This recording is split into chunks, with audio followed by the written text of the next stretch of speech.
Hello everyone, and welcome back to my Let's Play of True Valley. Last time, we have gone through our first iteration of the time. Although, I suppose it is second as... yeah, it is second, as the first one is the one where we were not in the loop yet, and then we experienced the past again, being slightly tipsy throughout, and now we are in the past again. Let's see what we can do. What does our mind map say? We have verified that we are indeed in the time loop by verifying that we are in the time loop by predicting the events. So, I suppose we cannot talk to Dr. Fink. The exit is behind you. Can I use your bathroom? Of course. This time I'm not going to steal your booze, but I am going to steal your sexy comic. Let's start by inspecting. The book must be old, given the yellowed and well-thumbed pages. The cover is wrinkled with use, the printing flaking off in place. Despite the cover's condition, one particular fleshy point tries to attract all your attention. But in the shadows above the girl, you see the glint of a knife's blade and the white of a predatory smile. Okay, I'm not sure why this is a paranoid trait, but let's open a random page. Your hands stumble upon a bookmark somewhere in the middle of the book. As good a place to start as any. With a deep sigh of pleasure and relief, he slid off his sweat-drenched body. Truly, Rance follows me everywhere, even in the male mental health games such as True Valley. You're not sure what's happened, or why, but that's how it is when you start reading a book in the middle. Right, better not spoil it. Let's start from the beginning. Read the blurb on the back cover. Lillian Miller is a decorated veteran detective of Grey City PD. When several prostitutes are found dead and horribly mutilated in the poor areas of the city, Lillian volunteers to go undercover. The hunt for the serial killer will send her into a spiral of fever romance, mystery, and self-discovery. Let's take a look at the first couple of pages. The first page bears the usual book blabber. Publisher, printer, copyright owner, international standardized book number, all the boring stuff. The second page has the author's dedication. To Rosemary and her tea. Without both, this book would not exist. Below the print, scribbled by hand, to Gideon. Good fun. You need some of that in your life right now. And an illegible signature. We have read the blurb. Yeah, just verifying. That's still his book. Yoink. Now let's find a calm and comfortable place to read this shell. I'll read it. We're horrible. Oh yeah, this passes some time. I forgot we are on an actual timer. Now. A bottle of Numb Night. No, we are not stealing your booze.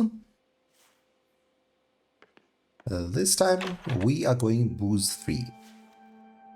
The gorgeous redhead in a tight dress is still here, holding her gun. I just wanted to get the arrow off the screen. As you step out of the doctor's office, trying to keep your attention away from the angry woman at the vending machine, you can't help but be pulled toward the only fragment of your previous life. Your car. Through the years of neglect and a few layers of desert sand, you manage to catch a glimpse of your own reflection in the car window. Are you really thinking of running away? Sure, why not? We can try to run away from the time loop. Bold choice. Nothing says I am in control of my life, like flooring it into the great unknown. Or slinking back home. It's gotta be this motel, right? Right? Oh, sure. Blame the dingy motel. I mean, places like these are always cursed us up. Maybe. Though perhaps it's not this motel. Or even the time loop that's really holding you back, but your knack for running in circles. I just want to leave this godforsaken place. Who's to say you won't just trade one dump for another? This place kind of suits you. It's broken and run down, rotting from the inside out. A perfect match. Okay. we have a new idea. Leave this godforsaken place. I am not going to commit to it just yet. Honestly, I don't really want to leave. I want to investigate the time loop and be all cool about it. Let's talk to the angry woman. Talk with her. What happened to your lethargy? You know what? I grew tired of it and shook it off. Great news. But aren't you too anxious to talk to her? I have never been less anxious in my life. Really? Okay, you got this. Really? Okay, you got this then. Let's see why she's beating up the machine. You know what? Once I tried to get a stuck can out, but my arm got stuck, and I had to wait hours for the repairman. Really? That's unfortunate. But he looked as you, she doesn't find it unfortunate that it happened to you. Excuse me, but I'll try getting my coffee. Her words accentuated with a very loud bang. Those are rigged so they just take your money. Yeah? She grins and takes a better look at you. Yeah. The whole game is rigged, right? The game was rigged from the start. She turns her attention back to the machine. Work, you piece of crap. Well, if it's any consolation, I was hoping for a snack from that machine. Misery loves company, I guess. But seriously, what do we do now? I cannot survive what's left of the day without coffee. Maybe you can fix it. After all, it's just an old machine.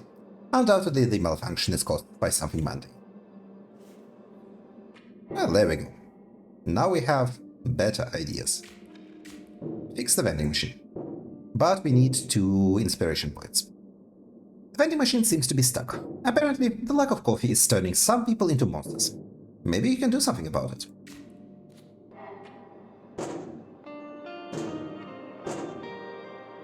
Okay.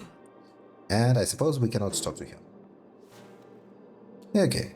We cannot talk to her until we commit to that idea. We have a bench. I imagine this is just for resting. Yeah. I don't care for resting on the bench. Come on, you thief! We can drive somewhere. Not yet. Let's start by talking to the woman. Hi, yes. Or my maybe problem stealing is- some of her shit. Again? Rue Valley Take. Motel. First I will take the leaflet. And then steal the pen. Oh. Okay, I picked something by accident. She either doesn't notice or doesn't care. Nevertheless, the pen is yours. Do something to pass the time. No. Okay, we cannot actually steal. No, we can steal the pen. I have the pen in my own hands. Coral Destiny. All the attention of the girl behind the counter is occupied by the ongoing phone call. No, I don't need to unplug the modem. Of course, I've rebooted it 12 times already. She says to her conversation partner, clearly annoyed. You know what? Try to get her attention. Again. Still too introverted. Maybe some butterfly somewhere flapped his wings, and she will react differently this time. You know what? Lean on the reception desk to get into her line of sight. Dropping yourself casually on the counter, you do your best to get noticed by. Uh-huh. She is focused on the person on the other side of the conversation and clearly ignores you. Okay, well, we're getting the fuck out of here then. Checking the packages again to see if we get any ideas. Still no ideas. Yeah, okay. No, I didn't misconfigure the firewall. Let's check the available Wi-Fi connections. You spot 2 Wi-Fi connections. One labeled Rue Valley Guest and another labeled Rue Valley Staff. One welcomes you in, the other pretends you don't exist. It's not for you, and it makes no effort to be. Try to guess the staff network's password. I don't think a random sequence of numbers is going to work. Someone around here has to know it. Let's go with the guest network then. Though, as we have just established the internet doesn't actually work. The little Wi-Fi icon lights up, like a small victory, but the illusion doesn't last. It's a hollow connection, all signal and no substance. You stare at the screen for a second longer than necessary, as if willing it to change its mind, but no luck. Okay, and this doesn't There's give us nothing you can any do. ideas. How about check the repair log or a supervisor? No. Okay. If we were tipsy, we would be able to talk to him. What about the dumper? Do we care to talk to him? Knock knock. Hello, Jason Burns. Okay, we are not interested in you yet. And the door is locked. Alright. Then I suppose we are going to try it and get the hell out of here. Although I kind of wanted to get our purple pill in. Okay, well, we've got the idea. We might as well try.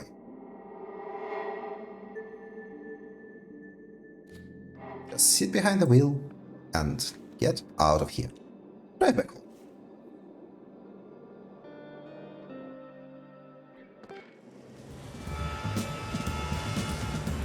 Well, that's a very actiony soundtrack.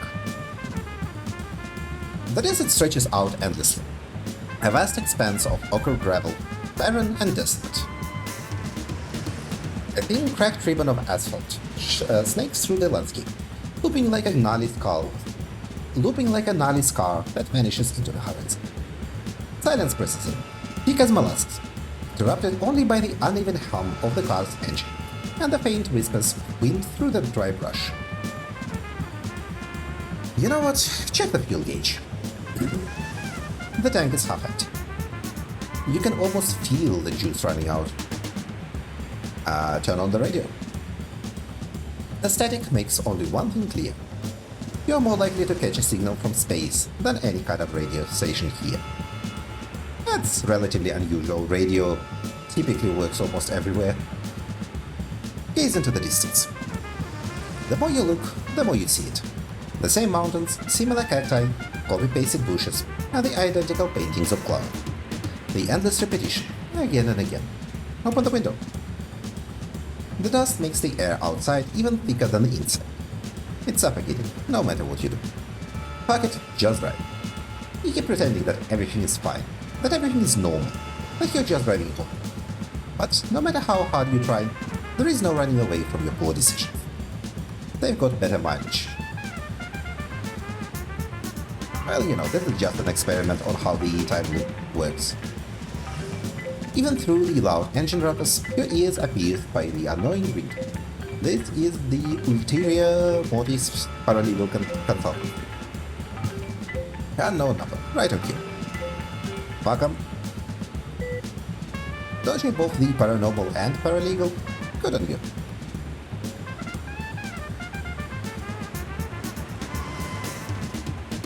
As with a phone call, with hair standing up on the back of your neck, you anticipate another interruption. Thunder.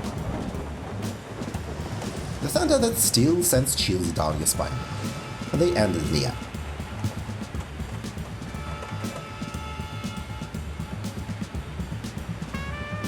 In your rearview mirror, the sky erupts in a blaze of glory, as if someone staged a fireworks show for your successful getaway. Well, or the apocalypse. Shit's going down. Flames streak across the sky, unraveling the twilight itself, casting eerie, dancing shadows on the road ahead. A vivid reminder of the chaos you left behind. Hit the gas. And back to the past. Instead of back to the future. It seems that the time loop stretches further than you have anticipated. The road home might wait just around the bend.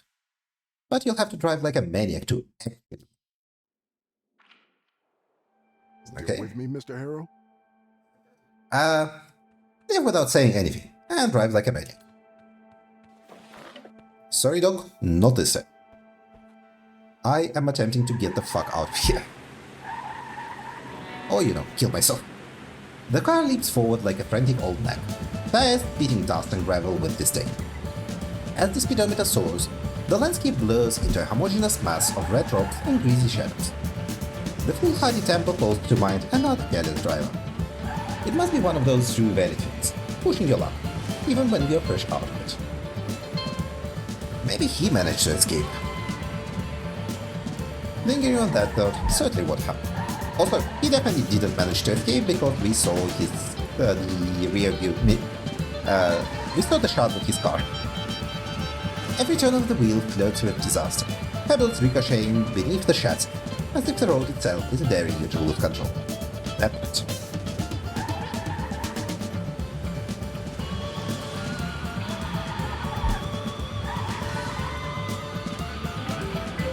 Adding insult to injury, the phone buzzes incessantly, trying to yank you back onto the track. Toss the phone out of the window. Pack it. Making sure that this will be the last time you hear from that guy. You knew there was no turning back. Your mind racing ahead, running faster than a car ever could. Press the pedal as far as it goes. Let's see if our daring escape works this time. Or if we crash and kill ourselves, which is the most likely outcome, I think. Gripping the wheel, you are counting down to it, every second dragging longer than the last. You can almost feel the air tense up before the strike, until... Once again, predicting the unpredictable. A superpower given to you, and you're alone. Left behind in the soaking desert road. You ignore the third and keep driving.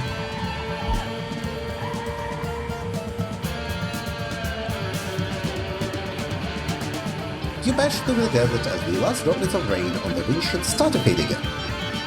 Then it hits you. This is the furthest you've ever been able to go. And we got to inspiration. Nice. But time stops. Not because of the fiery sky and the end of the loop. Your internal clock says that you still have a couple of minutes before that happens. It stops because you're not in control anymore. In control of what? The car, I assume. Well, take a guess. My life? Definitely. But there is one other thing. The car. You're not in control of this car anymore. Powered by inertia and the slippery asphalt, the vehicle acts on its own, swerving and sliding with astonishing choreography. Quickly, but carefully, do something to avoid the disaster. I guess we need to be not too calculated for this. Yeah, we need to be very neat. But okay, so this is hypothetically possible, we just need to be more impulsive. You grab the wheel and manage to straighten the car, but the inertia is still there, pushing you straight to the curved road and into the abyss. Slam on the brakes. The knee-jerk reflex slams the brake. Your awareness scrambling to catch up. The car skids, but it stops, just before the cliff. Oh, surprising, our paranoia saved us.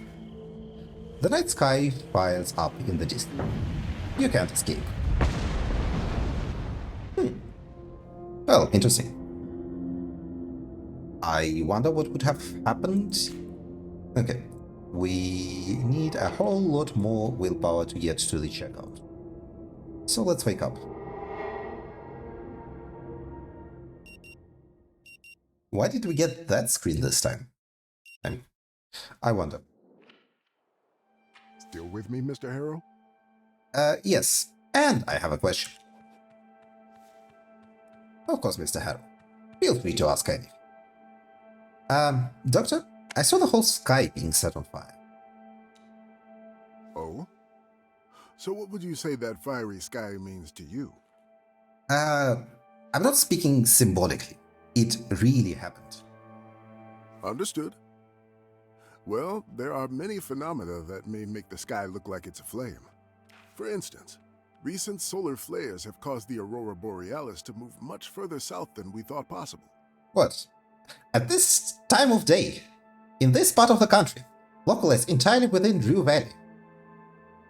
Tell me, how did you feel when the sky was burning? Jesus Christ, Fink. He doesn't know anything about the fiery sky. You can play his game if you want to. Talk about your feelings. But will you find out anything useful? Afraid more. I mean, it's not like we're limited by time. We have forever to do this therapy. Might as well. Afraid, mostly.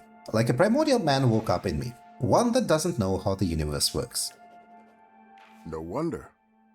Our basic impulses often take over when we come face to face with the incomprehensible.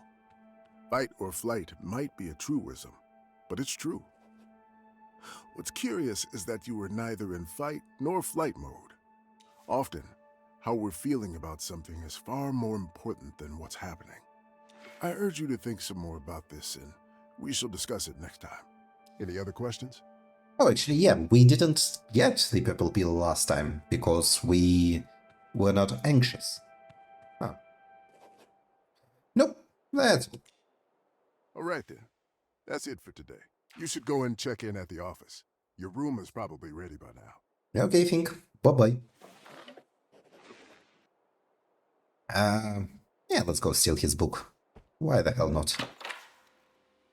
As you stare down the stained mirror glass in the doctor's bathroom, you struggle with the fact that the loop seems to be infinite. I hate this place. I just want to leave. But you can't leave. No matter where you go, you will be tossed back here as soon as the clock hits 8:47 p.m. I get it, but I still hate this place. It seems that you will stay here for a long time. This attitude won't help much. I don't care. This place sucks. I'm not giving up. Suit yourself. Okay, obsession. All the energy you put into your pathetic attempt to escape has transformed into pure hatred toward Drew Valley. You can't escape, but you're sure of one thing. This place sucks. Okay, not necessarily what I would have gone with, but I guess this will be our dynamically developing Let's Play, not something neatly calculated. Can't be that hard to fix the vending machine. We'll figure it out over some iterations, I imagine. Yoink.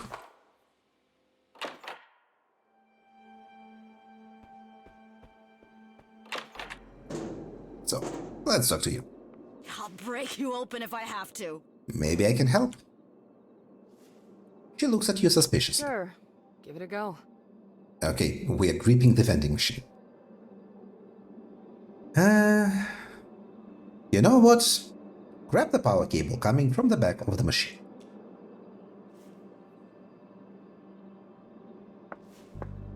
It's thick and dirty. Now what? Push the machine a little bit to have more space. There. Now you have the access to the cable and the socket in the wall. Unplug the cable with one hand while holding the socket with the other. I suspect we might have The electrocuted old, did you ourselves. try unplugging it and plugging it back in method. Good idea. Plug the cable back into the socket. The lights on the front of the machine turn back on. Ta-da!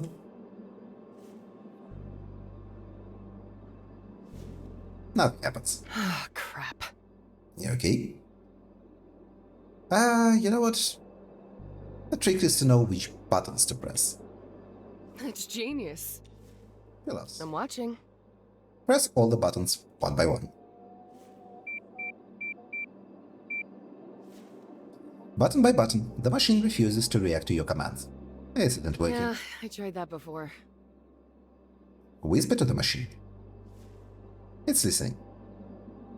Let's see what our options are.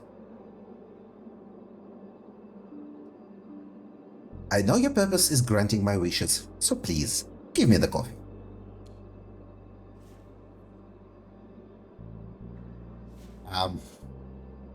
Okay, you should...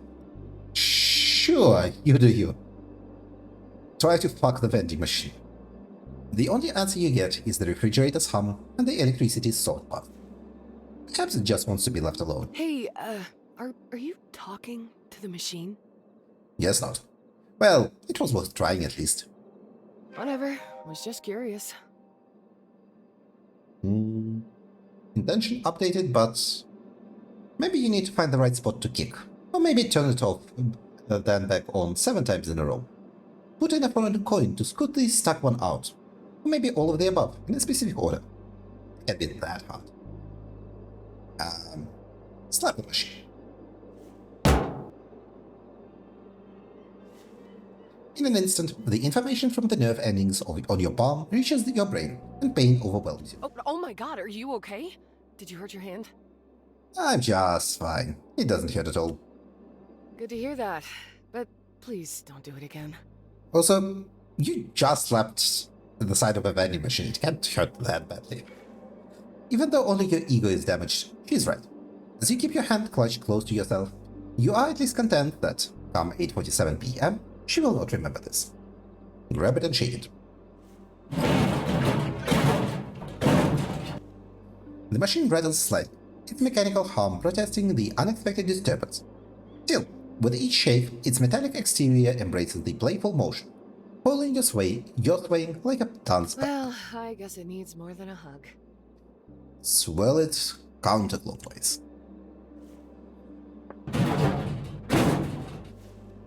The machine starts producing gurgling sounds, as if it will be sick, whirled in the other direction. The gurgling from the inside dies as you change direction, but returns immediately, louder and accompanied by the hissing. Oh, I think you made it angry. But before you can answer her, the machine excretes an unknown liquid onto the empty tray. I don't think that was coffee. Insert another coin. He has such exaggerated animations. As you push it into the slot, you can hear the clanking sound of the metal hitting metal. Alright. Press the coffee button cautiously. Nothing happens. Again. Damn. Okay. It will work. It has to work. You have infinite time to try all the different combinations and emerge victorious. Or you could ask around how to fix it. That's what we are going to do. You turn to her and shake your head. This problem is beyond your fixing abilities. Well, thanks for trying. I'll go back to beating some sense into it. And I will go and ask around. Smash. I probably should have stolen some booze from Think. Let's first ask if this guy... I am just unable to remember his name. What's his name again? Jason. Let's ask if Jason Burns knows anything about repairing coffee machines. He does not. Okay, then let's go and bug the receptionist.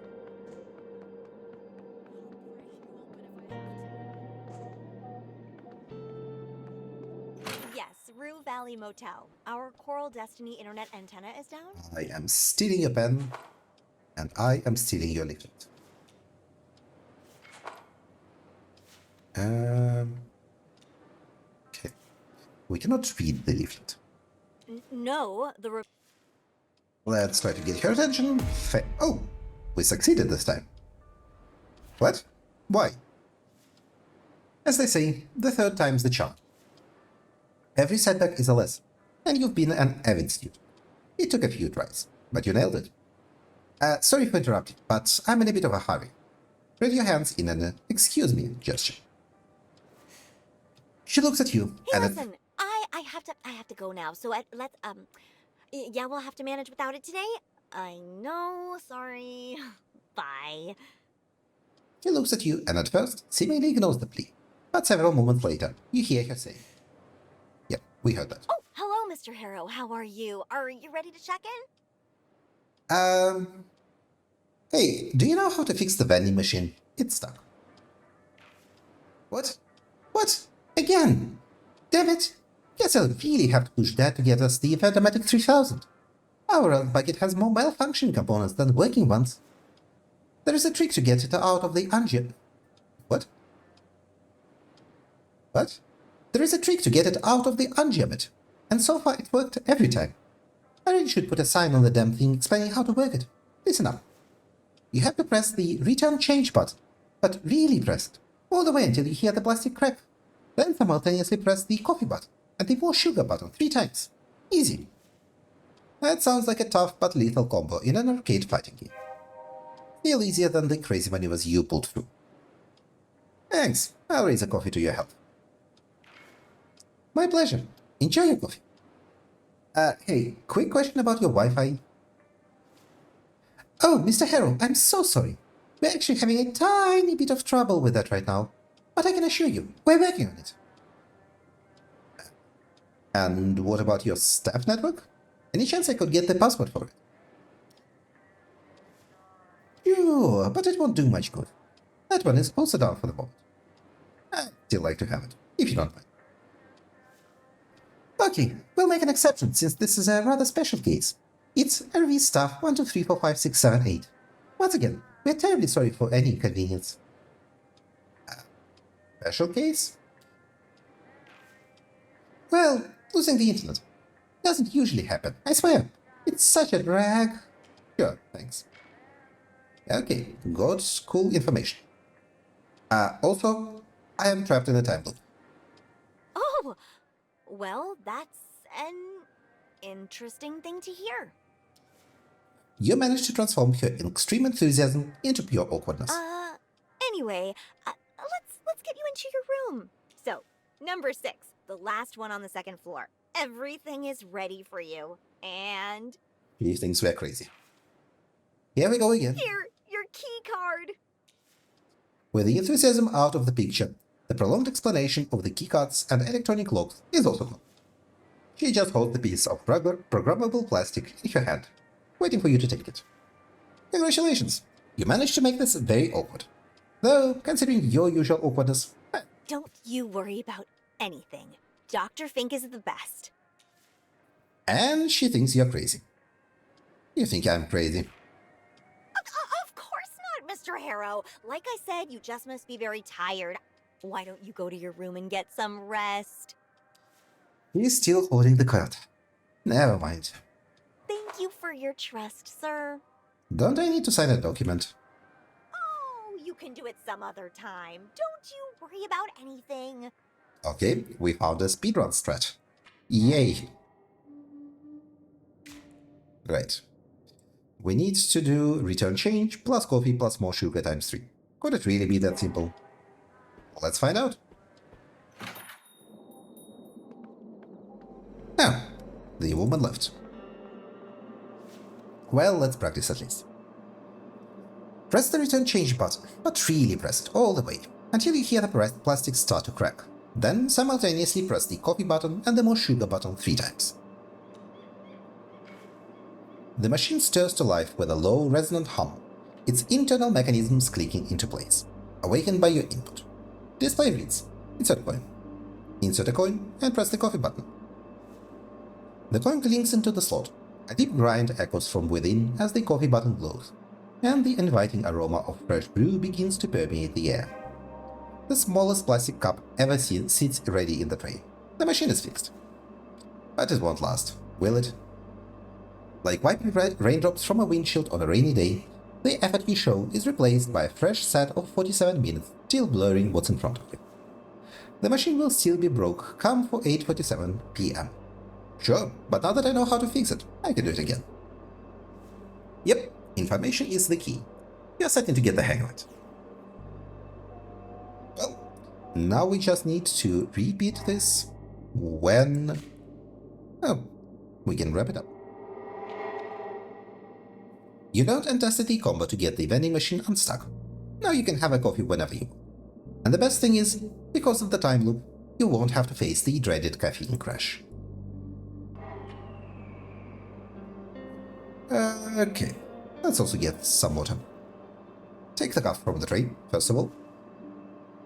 This must be the smallest plastic cup ever. Careful, blow on it first so it doesn't burn your tongue. Ripples arise on the liquid surface, destroying the existing abstract shape, but creating another. Same, but different. Take a sip of the coffee. You bring the cup close to your lips, and before you even taste it, the bitter smoky aroma guarantees its debatable quality. It's bad. Backed up. That makes us, focus now, jitters later. More calculated, more sensitive. But wait, there is another taste that emerges within the sip. This machine was stuck, rendered inoperable for even the simple task of brewing coffee. But by your actions alone, it has been brought back to life. That taste you noticed is the taste of victory. A small one, yes, but a victory nonetheless. We can use our time loop power for good. Yep, let's get a bottle of water and take a sip. That's quite a sip. Okay. What do we do now? Guess we can go to our bedroom for this loop. Not try running off.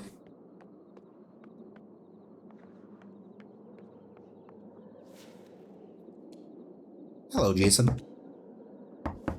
Okay, Jason has fucked off. If we want to talk to him, we have to do it immediately, I suppose. Also, we are now indecisive. That's unfortunate. Coffee makes us indecisive. What can we do? We can unpack. Put the suitcase away. Oh yeah, we don't need to unpack. Because why? Do you want to crawl into bed? Maybe not.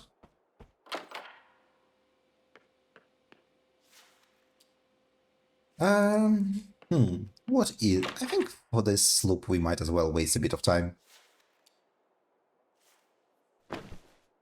Maybe talk to the ulterior paralegal.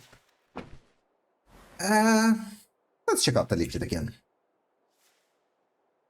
Hold it into an airplane and set it flying. Okay, better to do this outside. Let's mess with the phone. And connect to the subnet. Why not? Success! It connects without protest, but once again, nothing. You're in technically, but the internet rings hollow. Another signal wrapped in false promise. Well then, back to the phone. Play a quick match of hyper-casual protagonists. No, not until the loop ends, absolutely not. Let's get up. And find something else to do. There we go. 8:15, so... we shall check who is calling and answer ulterior. Hello, sir. Am I speaking with Eugene Harrow? It's that guy. Again. You're... My name is Percy Rugger, and I'm a senior sales executive at Ulterior Paralegal Exploits Consultancy. We'd like to offer our help regarding your case. That sounds great, Mr. Rugger. But I have a question first, if I may. But of course, Mr. Harrow. I'm here to answer any questions you might have. At your service, as they say. Have you ever experienced the sky catching on fire? The firmament is in flames? Are there any winged women in golden armor? Or a monstrous wolf devouring the sun? Or bearded giants duking it out with hammers? Ring any bells? You're being unnecessarily German with the Ragnarok references.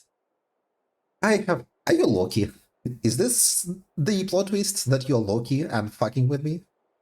I have no idea what you're talking about. I saw a fantastic opera recently about the end of the world, and your question inspired me. So, can we move on to the primary reason for my call, Mr. Harrow? If my information is correct, you have recently been unjustly forced to participate in a treatment which, in our opinion, may have consequences not aligned with your best interests. Are you referring to my psychotherapy here in Dew Valley? Mr. Harrow, let me be frank with you. I have no idea where this true valley of yours is, but we will work together to put an end to this undue response to your, well, unique situation. I mean, we have only known each other for a couple of minutes, and I can already see what a strong-willed individual you are. You know what you want, and nothing will stop you from getting it. So I presume you're ready for the next step in our cooperation? Thanks, but I'm not interested in your services at the moment. Of course, of course. I'll assume you have nothing against my calling again later, just to make sure you haven't changed your mind. I'll write that down here. Eugene, Mr. Harrow, it was a pleasure. Talk to you soon. Tschüss! Before you have any chance to say anything, the phone line is already dead. Okay, in that case, what are we even doing? I think we are going to wait some time until we see the evening events again. Or maybe... Okay, first of all, make an airplane. We cannot. We are too calculated for this ship. If we were tipsy, we would be able to do it. You set to work. Your hands an embodiment of precision. Each fold is executed with meticulous care, shaping the leaflet with a touch of artistry. A small wad of paper here, a creased fold here. You craft the wings, the body, the sleek lines, the edges sharpen into aerodynamic perfection. Before you stands not a simple paper airplane, but a miniature fighter jet, a masterpiece. What the fuck? You send it soaring, and it plummets with all the elegance of a brick. How did you make that? The sheer weight of your over-engineering keeps it glued to the ground next to your feet. Alas, a creation too perfect for the sky. That is honestly impressive in its own way.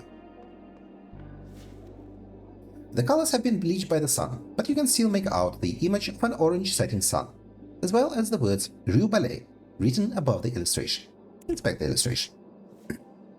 The picture is quite detailed, but the colors have been obliterated by the sun, making it impossible to discern the main subject, let alone the finer details.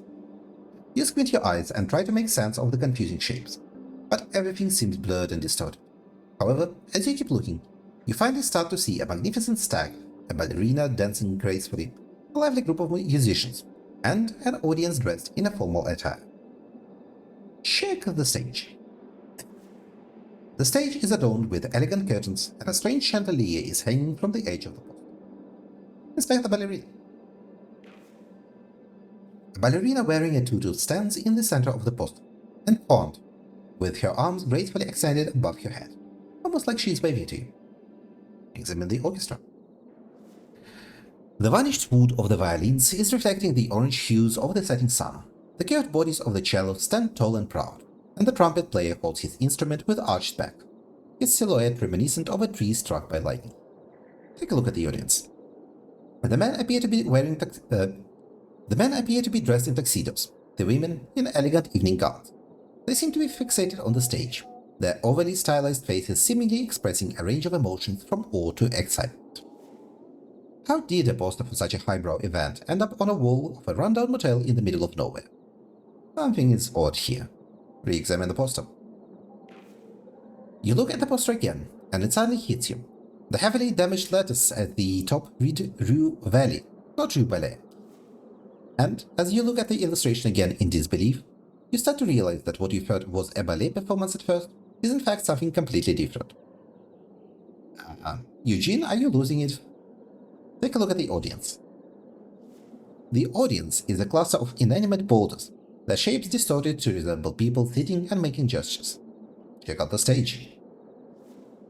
The stage is but a desert landscape, with orange sand dunes and a rocky mountain range in the background you mistook for the curtains. And the chandelier that you saw is just an embellishment on the poster's border. Inspect the ballerina.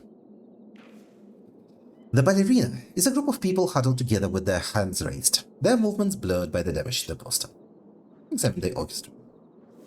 The musicians are in fact a group of disfigured trees and cacti, their branches angled in a way resembling different instruments.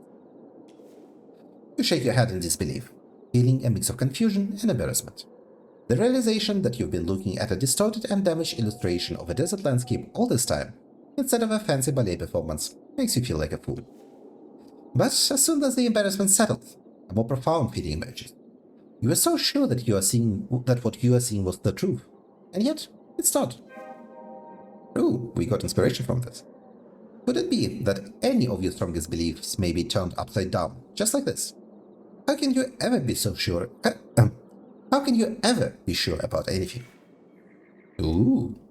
Well, given that we are, paranoid and indecisive, something to think about. The word vacancy reminds you of the emptiness inside. The void that's been sitting there for a while now. Why does it say no vacancy when there are 2 occupants and 2 empty rooms at the first floor? How does it feel now? Has it grown bigger? Or is it finally starting to shrink? It's gotten smaller, I guess. We have something exciting to pursue, so I would say we are feeling better than before. That's hopeful. You get the impression that the word no is glowing faintly brighter, even though it's switched off. No, it fucking isn't. It's clearly glowing. What are you talking about? Maybe it's worth thinking about, exploring a little deeper. Then again, it's just a sign. An ugly one. Not everything has to be about you. Well, you know, not everything has to be about me, but some things could be. A lot of things could be about me. Especially since, you know, I am a person in a time loop. And as a person in a time loop, I am God. Or Robin Williams.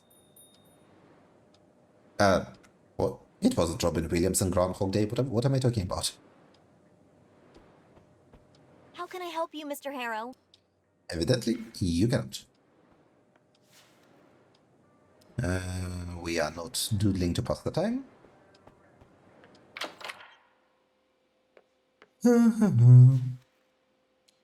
Ideally, I would like to waste time until we see the crash outside. Yeah, not until loop ends. That's too much time passing. What else can we do? I guess we could try driving somewhere. Let's try north.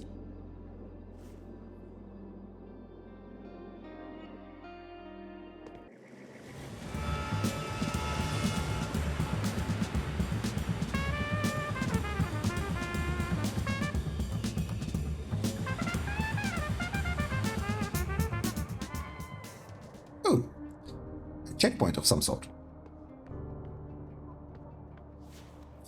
Each bollard bears a Coral Destiny logo, faintly glowing in the dim light. Branding with a purpose. Slap that name on anything. What's next? Giant logos projected onto the overpass while some futuristic speaker drones. Please remain calm and wait for the roadblock to end. And a vending machine robot rolls up, offering complimentary hydration, courtesy of Coral Destiny, plus a smiling pamphlet dispenser. That was oddly specific and a little terrifying. And we can pass. We can pass between bullets. Come on, Eugene. Full overpass. It doesn't look like it's been used recently. Walk up to the edge and sit down. You take a seat on the steel structure and let your legs swing loosely over the road. So, you're trapped in an ever-repeating 47 minutes. There has to be an explanation. Sure, but where to start? You're stuck in a random place and time. Nothing seems to happen, and yet too many things do happen to know them all. Small events, insignificant, forgettable stuff. Yet still, you have to observe everything, all at once. Then somehow discern the important stuff from background noise, and remember it. Your memory is the only tool you have at your disposal. Information is the key to solving this. So, I just observe and do nothing? You could do stuff too, sure. But, okay. It's just that sitting on your ass and watching things unravel is much easier. No willpower required. Wait until something interesting happens, I suppose. The rain is about to start, and you begin to wonder what will happen next. The motel is not far from here. You can even see the pinkish glow of the neon sign. You know that the careless driver drove from the motel in the direction of this roadblock. How did he get past the roadblock? That's what you're about to see. Sit, wait, pay attention.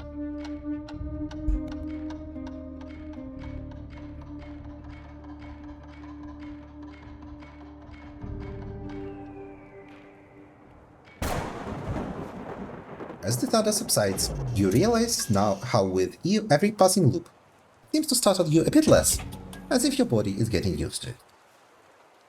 But the driver is still nowhere to be seen, and the first time you saw him he was right there in the motel parking lot, before the thunder. A slew of questions surround you like a swarm of bees. Could he be aware of the loop as well? So many questions, but one thing seems certain. Somehow, he is special. Yep. Okay, well, that's something new. He did not show up again. Somehow he defies the loop. Somehow he is special. Gathering information might be your best shot at figuring this thing out. The least you can do is find a bench and observe what's going on. Okay, thank you for a tip about the bench.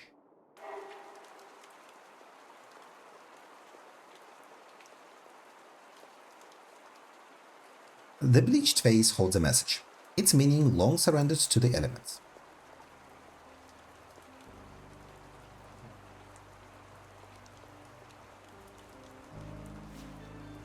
The view is striking. The endless sky stretches beyond you, an indifferent witness to everything below.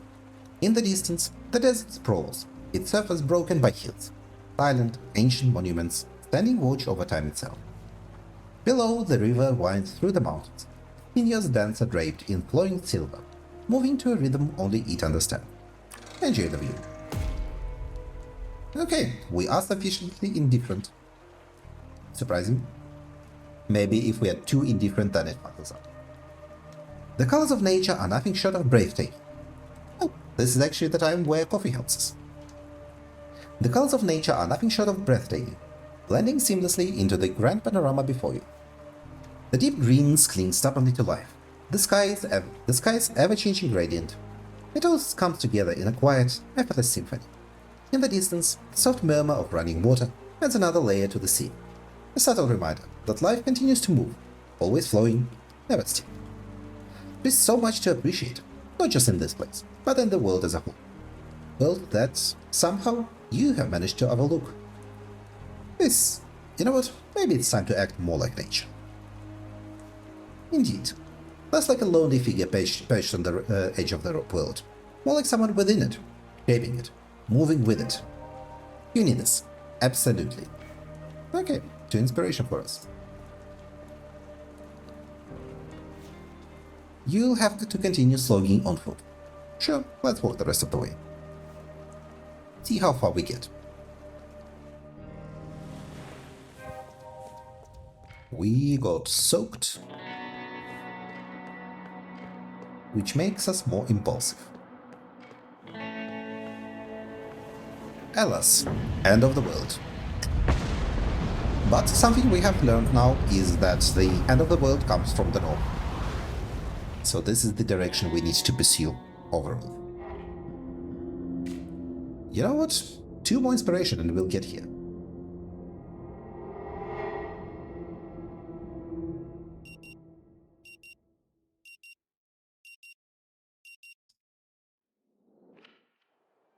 Still with me, Mr. Harrow?